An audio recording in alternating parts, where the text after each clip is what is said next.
Certificate ಇದ್ದೇವೆ. ಸಾರಿಗೆ ನೌಕರರ ಹೋರಾಟಗಳಲ್ಲಿ ನಿರಂತರವಾಗಿ ಇದ್ದೇವೆ. ಈ ಹಿರಿಯ ಸಹೋದರ ಈ ಮಾತು ಹೇಳ್ತಾ ಇದ್ದಾನೆ.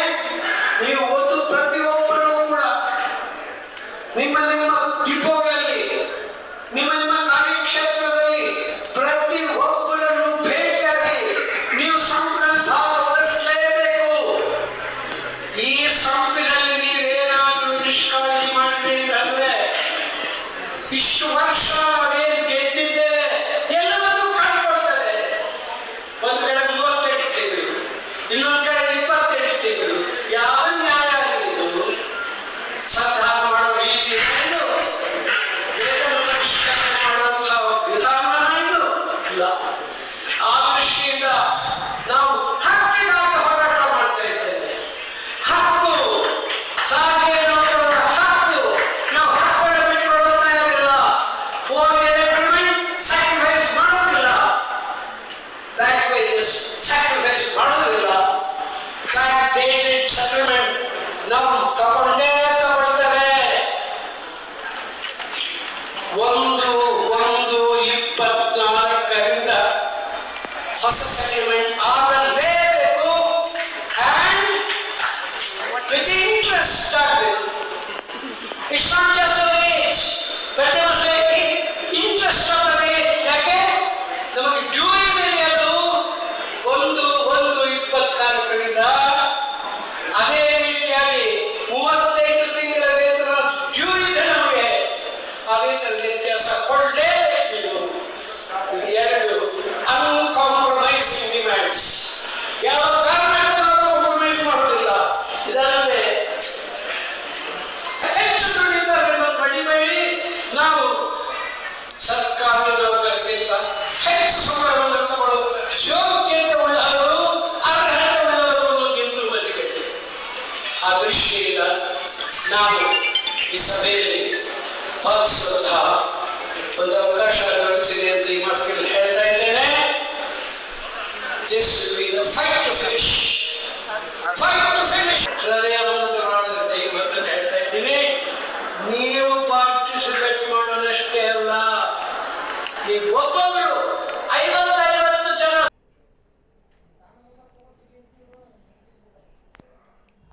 ಕವರ್ಸ್ ಎಂದು ಹೋರಾಟಗಾರರು ಕವರ್ಸ್ ಆಗಬಾರ್ದು. ಹೇಳಬಾರದು.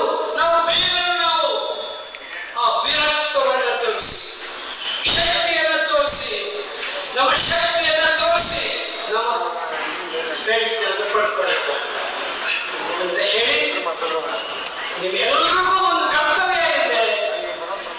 ಇವತ್ತಿಗೆ ಇನ್ನು 9-10 ದಿನ ಸಮಯ ಇದೆ. Every minute of these 9 days, night and day, ನೀವೆಲ್ಲರೂ ಸಾರಿಗೆ ನೌಕರರನ್ನ ಒಬ್ಬರನ್ನ ಸಂಪರ್ಕ ಮಾಡಿ ಅವರೆಲ್ಲರೂ ಈ ಹೋರಾಟದಲ್ಲಿ ತಪ್ಪದೆ ಭಾಗವಹಿಸಬೇಕು. ಅನಿರ್ದಿಷ್ಟವರಿಗೆ ಹೋರಾಟ, ಗೆಲ್ಲುವವರಿಗೆ ಹೋರಾಟ. ಗೆಲ್ಲೋಣ, ಗೆಲ್ಲೋಣ, ಗೆಲ್ಲೋಣ. ತಗೋಣ, ಇತಿಹಾಸವನ್ನು ನಿರ್ಮಾಣ ಮಾಡೋಣ. ಹಿಸ್ಟರಿ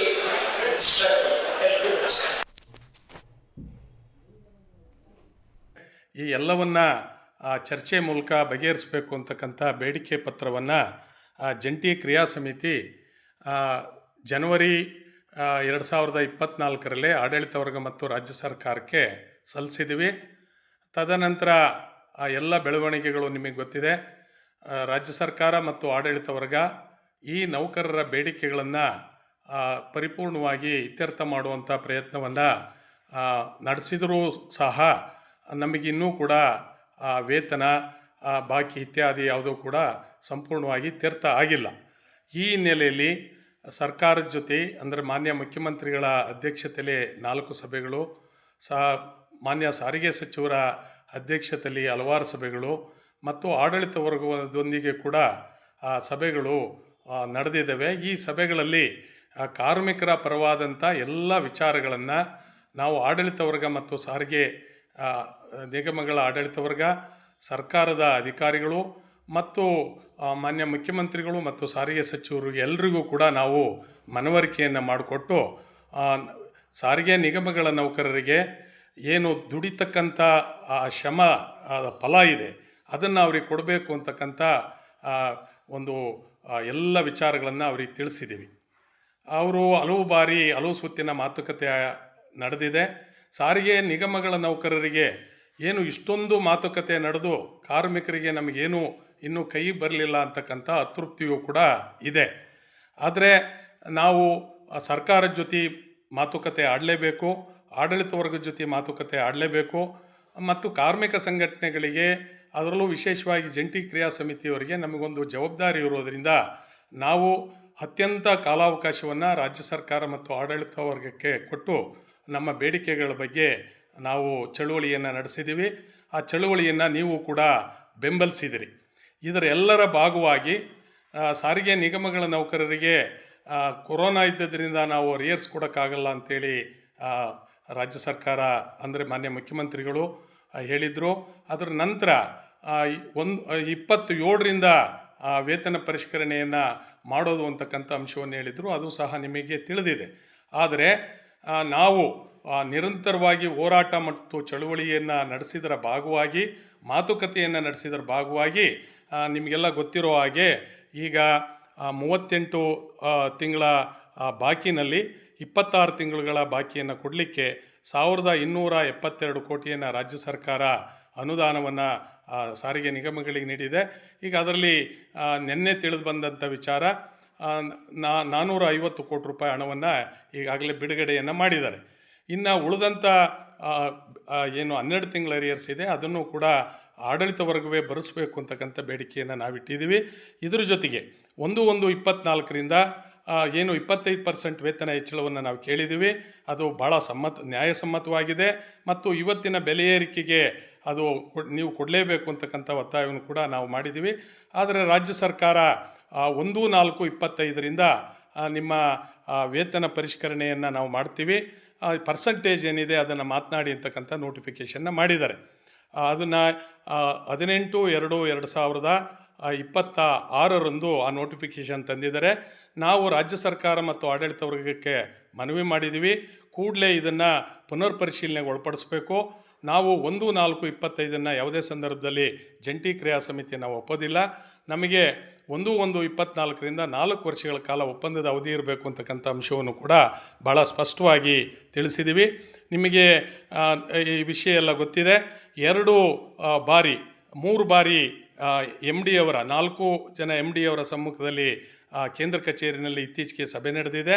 ಆ ಸಭೆಯಲ್ಲಿ ಅವರು 7% ವೇತನವನ್ನು ನಾವು ಕೊಡೋ ಶಕ್ತಿ ಇದೆ ಸಾರಿಗೆ ನಿಗಮಗಳಿಗೆ ಅಂತಕ್ಕಂಥ ಅಂಶವನ್ನು ಹೇಳಿದರೆ ನಾವು ಇದನ್ನು ಸಾರಾಸಗಟು ತಿರಸ್ಕಾರ ಮಾಡಿದ್ವಿ.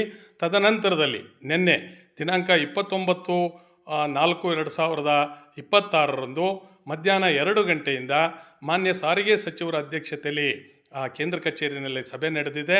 ಈ ಸಭೆಯಲ್ಲಿ ನಾವು ನಮ್ಮ ಬೇಡಿಕೆಗಳನ್ನು ಪುನರುಚ್ಚಾರ ಮಾಡಿದ್ದೀವಿ ಮತ್ತು ಭಾಳ ಸ್ಪಷ್ಟವಾಗಿ ಹೇಳಿದ್ದೀವಿ.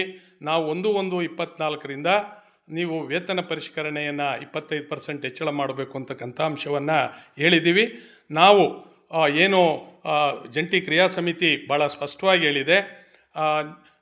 ಹಿಂದೆ ಕರೋನಾ ಇದ್ದಂಥ ಸಮಯದಲ್ಲೇ ಅಂದಿನ ರಾಜ್ಯ ಸರ್ಕಾರ ಸಾರಿಗೆ ನಿಗಮಗಳ ನೌಕರರಿಗೆ 15% ವೇತನ ಹೆಚ್ಚಳವನ್ನು ಮಾಡಿದೆ. ಸೊ ಅದಕ್ಕಿಂತ ಹೆಚ್ಚು ಅಂದರೆ 25%ವರೆಗೂ ಸಾರಿಗೆ ನಿಗಮಗಳ ನೌಕರರಿಗೆ ನೀವು ವೇತನ ಪರಿಷ್ಕರಣೆಯನ್ನು ಮಾಡಬೇಕು. ಈ ಬೆಲೆ ಏರಿಕೆಗಳು ವಿಪರೀತವಾಗಿದೆ, ಕಾರ್ಮಿಕರ ಜೀವನ ನಡೆಸ್ತಕ್ಕಂಥದ್ದು ತುಂಬ ಕಷ್ಟಕರವಾಗಿದೆ, ಮಕ್ಕಳ ವಿದ್ಯಾಭ್ಯಾಸಕ್ಕೆ ತುಂಬ ಅನಾನುಕೂಲವಾಗಿದೆ. ಸೊ ಇವೆಲ್ಲ ಕಾರಣದಿಂದ ನಮಗೆ ಒಂದು ಉತ್ತಮವಾದಂಥ ಒಂದು ಬದುಕನ್ನು ನಡೆಸಲಿಕ್ಕೆ ನಮಗೆ ಬೇಕಾಗಿರ್ತಕ್ಕಂಥ ಲಿವಿಂಗ್ ವೇಜ್ ಅಂತ ಏನು ಹೇಳ್ತೀವಿ ಅದನ್ನು ಇವತ್ತು ಬೆಲೆ ಏರಿಕೆಗೆ ಅನುಗುಣವಾಗಿ ನೀವು ಕೊಡಬೇಕು ಅಂತಕ್ಕಂಥ ವಿಚಾರವನ್ನು ನಾವು ಸ್ಪಷ್ಟವಾಗಿ ಮಾನ್ಯ ಸಚಿವರ ಮುಂದೆ ಹೇಳಿದ್ದೀವಿ. ಮಾನ್ಯ ಸಚಿವರು ಅಂತಿಮವಾಗಿ ಅದು 7% MD ಅವರು ಹೇಳಿರುವಂಥದ್ದು, ನಾನೇನು ಹೇಳಿಲ್ವಲ್ಲ ಅಂತಕ್ಕಂಥ ಅಂಶವನ್ನು ಅವ್ರು ಹೇಳಿದ್ದಾರೆ. ಅದರಿಂದ ಸಾರಿಗೆ ನಿಗಮಗಳ ನೌಕರರು ಆಶಾದಾಯಕವಾಗಿ ನಾವು ಅತಿ ಹೆಚ್ಚಿನ ಪರ್ಸೆಂಟೇಜ್ ಇನ್ಕ್ರೀಸ್ಗೆ ನಾವು ಒಂದು ಆಶಾಭಾವನೆಯನ್ನು ಇಟ್ಕೊಂಡು ಮುಂದೆ ಹೋಗಬೇಕಾಗಿದೆ. ಈ ದಿಸೆಯಲ್ಲಿ ಅವರು 1/1/24ರಿಂದ ಆಗಬೇಕು ಅನ್ನೋದಾದರೆ ಮತ್ತು ಈ ಸಾರಿಗೆ ನಿಗಮಗಳ ನೌಕರರಿಗೆ ಒಂದು ಹಣಕಾಸಿನ ನೆರವು ನಮಗೆ ಬೇಕಾಗುತ್ತೆ. ಈ ಕಾರಣದಿಂದಾಗಿ ರಾಜ್ಯದ ಮುಖ್ಯಮಂತ್ರಿಯವರನ್ನ ಭೇಟಿ ಮಾಡಿ ತಿಳಿಸ್ತೀವಿ ಅಂತಕ್ಕಂಥ ಅಂಶವನ್ನು ನಿನ್ನೆ ಅವರು ಹೇಳಿದ್ದಾರೆ. ಅದಕ್ಕೆ ನೀವು ರಾಜ್ಯದ ಮುಖ್ಯಮಂತ್ರಿಗಳು ಕೆಲವೊಮ್ಮೆ ಭೇಟಿಯಾಗಿ ಬರ್ತೀವಿ ಅಂತೇಳಿ ವಾರ, ತಿಂಗಳು, 15 ದಿವಸಗಟ್ಟಲೆ ಮುಂದೆ ಹೋಗಿದೆ. ಈಗಾಗಲೇ 28 ತಿಂಗಳುಗಳ ಕಾಲ ಕಳೆದೋಗಿದೆ. ಅದರಿಂದ ಸಾರಿಗೆ ನಿಗಮಗಳ ನೌಕರರು ಅತೃಪ್ತಿ ಮತ್ತು ಒಂದು ರೀತಿ ಆಕ್ರೋಶದ ಭಾವನೆಯಲ್ಲಿ ಇದ್ದಾರೆ. ಅದರಿಂದ ಕೂಡಲೇ ನೀವು ವೇತನ ಪರಿಷ್ಕರಣೆಯನ್ನು ಮಾಡಬೇಕು. ಮತ್ತು ಅದ್ರ ಜೊತೆಗೆ ನೀವು ಈ ರೀತಿ ಸಮಯ ತಗೊಂಡಿರೋದ್ರಿಂದ ನಾವು ಇದನ್ನು ಕಾಯಲಿಕ್ಕಾಗೋದಿಲ್ಲ. ಅದನ್ನು ನಾವು ಕಾರ್ಮಿಕರ ನಡುವೆ ಈ ವಿಚಾರವನ್ನು ತಿಳಿಸಿ ಕಾರ್ಮಿಕರು ಕೂಡ ಹೋರಾಟಕ್ಕೀಗ ಅವರು ಸಜ್ಜಾಗಿದ್ದಾರೆ. ನಮಗೆಲ್ಲರಿಗೂ ಕೂಡ ಅವರು ಮೆಸೇಜನ್ನು ಕೊಡ್ತಾ ಇದ್ದಾರೆ. ಎಷ್ಟು ಬಾರಿ ಅಂತೇಳಿ ನೀವು ಮೀಟಿಂಗಿಗೆ ಹೋಗ್ತೀರಿ, ನಮಗೇನೂ ಸೌಲಭ್ಯಗಳು ಕೈ ಸಿಕ್ಕಿಲ್ಲ ಅಂತಕ್ಕಂಥ ತೃಪ್ತಿಯನ್ನು ಅವ್ರು ಹೊಂದಿದ್ದಾರೆ. ಆದ್ದರಿಂದ ನಾವು ಕೂಡ ನಮ್ಮ ಕಾರ್ಯಾಚರಣೆಗೆ ಹೋಗ್ತೀವಿ, ನೀವು ಕೂಡಲೇ ವೇತನವನ್ನು ನೀವು ಇತ್ಯರ್ಥ ಮಾಡಬೇಕು ಅಂತಕ್ಕಂಥ ಒಂದು ಒತ್ತಾಯವನ್ನು ಮಾಡಿದ್ದೀವಿ ಬಂಧುಗಳೇ. ಆದ್ದರಿಂದ ನಾನು ತಮ್ಮಲ್ಲಿ ವಿನಂತಿ ಮಾಡೋದು, ಇದೆಲ್ಲ ಆದ ನಂತರ ನಾವು ಜಂಟಿ ಕ್ರಿಯಾ ಸಮಿತಿ ಸಭೆ ಸೇರಿ ಮೇ 20ನೇ ತಾರೀಕು ಒಂದು ಮುಷ್ಕರವನ್ನು, ಅನಿರ್ದಿಷ್ಟಾವಧಿ ಮುಷ್ಕರವನ್ನು ನಡೆಸಬೇಕು ಅಂತಕ್ಕಂಥ ತೀರ್ಮಾನವನ್ನು ಸಾರಿಗೆ ನಿಗಮಗಳ ನೌಕರರು ಈ ಮುಷ್ಕರವನ್ನು ಅತ್ಯಂತವಾಗಿ ಯಶಸ್ವಿ ಮಾಡಬೇಕು ಅಂತಕ್ಕಂಥ ಒಂದು ಕರೆಯನ್ನು ಈ ಜಂಟಿ ಕ್ರಿಯಾ ಸಮಿತಿ ಕೊಟ್ಟಿದೆ. ನಾನು ನಿಮ್ಮಲ್ಲಿ ವಿನಂತಿ ಮಾಡ್ತೀನಿ, ಯಾವುದೇ ಗೊಂದಲಗಳಿಗೆ ಅವಕಾಶ ಇಲ್ಲದ ಹಾಗೆ ನಾವು ವೇತನ ಪರಿಷ್ಕರಣೆ ಮತ್ತು ನಮಗೆ ಬರಬೇಕಾಗಿರ್ತಕ್ಕಂಥ ಅರಿಯರ್ಸ್ ಏನಿದೆ ಇದನ್ನು ಪಡ್ಕೊಳ್ಳಿಕ್ಕೆ ನೀವೆಲ್ಲರೂ ಕೂಡ ಮುಂದಾಗಬೇಕು. ನಾವು ಸಾಕಷ್ಟು ಸಮಯವನ್ನು ರಾಜ್ಯ ಸರ್ಕಾರ ಮತ್ತು ಆಡಳಿತ ವರ್ಗಕ್ಕೆ ಕೊಟ್ಟಿದ್ದೀವಿ. ಕಾರ್ಮಿಕರಿಗೂ ಕೂಡ ಒಂದು ತಾಳ್ಮೆ ಅನ್ನೋದಿದೆ. ಸೊ ಈ ಸಂದರ್ಭದಲ್ಲಿ ನಮಗೆ ಪರ್ಯಾಯ ಇಲ್ಲದಲೇ ನಾವು ಮೇ 20ನೇ ತಾರೀಕು ದಿನಾಂಕವನ್ನು ನಿಗದಿ ಮಾಡಿ ನಿನ್ನೆ ರಾಜ್ಯದ ಮುಖ್ಯಮಂತ್ರಿಗಳಿಗೆ ನೋಟಿಸನ್ನು ನಾವು ಕೊಟ್ಟಿದ್ದೀವಿ. ಅದರಿಂದ ನೀವೆಲ್ಲರೂ ಕೂಡ ಇಡೀ ರಾಜ್ಯದಾದ್ಯಂತ ಸಾರಿಗೆ ನಿಗಮಗಳ ನೌಕರರು ನೀವು ಈ ಮುಷ್ಕರವನ್ನು ಯಶಸ್ವಿ ಮಾಡಲಿಕ್ಕೆ ನೀವು ಅಣಿಯಾಗಬೇಕು ಅಂತಕ್ಕಂಥ ವಿನಂತಿಯನ್ನು ನಾನು ಮಾಡ್ತಾ ಇದ್ದೀನಿ. ನಾವು ಜಂಟಿ ಕ್ರಿಯಾ ಸಮಿತಿಯ ಭಾಗವಾಗಿ ನಾವು ಈ ವಿಚಾರವನ್ನು ತಿಳಿಸ್ತಾ ಇದ್ದೀವಿ.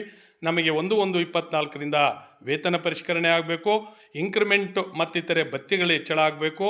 ಅದೇ ಸಂದರ್ಭದಲ್ಲಿ ಇವೆಲ್ಲವನ್ನು ಸೇರಿಸಿ ನೀವು ವೇತನ ಶ್ರೇಣಿಯನ್ನು ಮಾಡಬೇಕು. 31% DA ಏನು BDA ಆಗಿದೆ ಅದನ್ನು ಮರ್ಜ್ ಮಾಡಿ ವೇತನ ಶ್ರೇಣಿಯನ್ನು ಮಾಡಬೇಕು. ಮತ್ತು ಅರಿಯರ್ಸನ್ನು ಒಂದೇ ಬಾರಿ ರಾಜ್ಯ ಸರ್ಕಾರ ಕೊಡಬೇಕು. ಯಾಕೆಂದರೆ ನಾವು ಈಗಾಗಲೇ 38 ತಿಂಗಳುಗಳ ಕಾಲ ಹಿಂದೆ ಆಗಿದೆ, ಈಗ 24 ತಿಂಗಳುಗಳ ಕಾಲ ಆಗಿದೆ. ಈ ಹಣವನ್ನು ಒಟ್ಟಿಗೆ ಕೊಟ್ಟರೆ ಸಾರಿಗೆ ನಿಗಮಗಳ ನೌಕರರಿಗೆ ಯಾವುದಕ್ಕಾದರೂ ಒಂದು ಉಪಯೋಗಕ್ಕೆ ಬರುತ್ತೆ ಅಂತಕ್ಕಂಥ ಅಂಶವನ್ನು ಕೂಡ ರಾಜ್ಯ ಸರ್ಕಾರಕ್ಕೆ ಮತ್ತು ಮಾನ್ಯ ಸಚಿವರಿಗೆ ವಿಚಾರವನ್ನು ನಾವು ತಿಳಿಸಿದ್ದೀವಿ. ಅದರಿಂದ ದಯಮಾಡಿ ಸಾರಿಗೆ ನಿಗಮಗಳ ನೌಕರರು ನಾವು ಇನ್ನು ಅತ್ಯಂತ ಸಹನೆಯಿಂದ ಇರಲಿಕ್ಕೆ ಸಾಧ್ಯ ಆಗಲ್ಲ. ಆದರೆ ಯಾವ ರಾಜ್ಯ ಸರ್ಕಾರ ಮತ್ತು ಆಡಳಿತ ವರ್ಗ ಈ ವಿಳಂಬ ನೀತಿಯನ್ನು ಅನುಸರಿಸ್ತಾ ಇದ್ದಾವೆ, ನೀವು ಅದರ ಬಗ್ಗೆ ನಿಮ್ಮ ಕೋಪ ಇರಬೇಕು ಹೊರತು ಕಾರ್ಮಿಕ ಸಂಘಟನೆಗಳ ಬಗ್ಗೆ ಅಲ್ಲ. ಆದ್ದರಿಂದ ನೀವು ಮುಂದಿನ ಮುಷ್ಕರಕ್ಕೆ ಸಜ್ಜಾಗಿ ಮೇ 20ರಿಂದ ಆರಂಭವಾಗತಕ್ಕಂಥ ಅನಿರ್ದಿಷ್ಟಾವಧಿ ಮುಷ್ಕರವನ್ನು 100ಕ್ಕೆ 100 ಭಾಗ ಯಶಸ್ವಿಯನ್ನು ಮಾಡಬೇಕು. ಈ ಮುಷ್ಕರವನ್ನು ಮುರಿಲಿಕ್ಕೆ ಹಲವಾರು ಶಕ್ತಿಗಳು ಕೆಲಸ ಮಾಡ್ತವೆ. ಸರ್ಕಾರವೂ ಕೂಡ ದಮನಕಾರಿ ನೀತಿಯನ್ನು ತರಬಹುದು. ಈ ಯಾವುದೇ ದಮನಕಾರಿ ನೀತಿಯನ್ನು ತಂದರೂ ಕೂಡ ನಮ್ಮ ಬದುಕಿನ ಪ್ರಶ್ನೆ ಇದರಲ್ಲಿ ಅಡಗಿರೋದರಿಂದ, ನಮ್ಮ ವೇತನದ ಪ್ರಶ್ನೆ, ಅರಿಯರ್ಸ್ ಪ್ರಶ್ನೆ ಇದರಲ್ಲಿ ಅಡಗಿರೋದರಿಂದ ನೀವು ಇವೆಲ್ಲವನ್ನು ಕೂಡ ಒಂದು ಧಿಕ್ಕರಿಸಿ ಮುಂದೆ ನಡಿಬೇಕಾದಂಥ ಅನಿವಾರ್ಯತೆ ಇದೆ. ಅದಕ್ಕೆ ಜಂಟಿ ಕ್ರಿಯಾ ಸಮಿತಿ ನಾವು ನಾಯಕತ್ವವನ್ನು ಕೊಡಲಿಕ್ಕೆ ಸಿದ್ಧರಿದ್ದೀವಿ. ಆದ್ದರಿಂದ ಮತ್ತೊಮ್ಮೆ 4 ನಿಗಮಗಳ ನೌಕರರಿಗೆ ನಾನು ವಿನಂತಿ ಮಾಡ್ತಾ ಇದ್ದೀವಿ, ನೀವು ಮುಷ್ಕರವನ್ನು ಮೇ 20ನೇ ತಾರೀಕಿನಿಂದ ಆರಂಭವಾಗುವ ನಿರ್ದಿಷ್ಟ ಮುಷ್ಕರವನ್ನು 100ಕ್ಕೆ 100ರಷ್ಟು ಯಶಸ್ವಿ ಮಾಡಬೇಕು ಅಂತಕ್ಕಂಥ ವಿನಂತಿಯನ್ನು ಮಾಡ್ತೀವಿ. ರಾಜ್ಯ ಸರ್ಕಾರ ಮೀನಾಮೇಷ ಎಣದಲೇ ಅಷ್ಟರೊಳಗೆ ಸಾರಿಗೆ ನಿಗಮಗಳ ನೌಕರರ ಬೇಡಿಕೆಗಳನ್ನು ಕೂಡ ಇತ್ಯರ್ಥ ಮಾಡಬೇಕು ಅಂತಕ್ಕಂಥ ಮನವಿಯನ್ನು ನಾನು ಈ ಸಂದರ್ಭದಲ್ಲಿ ಮಾಡ್ತಾ ಇದ್ದೀನಿ. ನನ್ನ ಹೆಸರು HS ಮಂಜುನಾಥ್, CI2 ಫೆಡರೇಷನ್ನ ಪ್ರಧಾನ ಕಾರ್ಯದರ್ಶಿ, ಜಂಟಿ ಕ್ರಿಯಾ ಸಮಿತಿಯ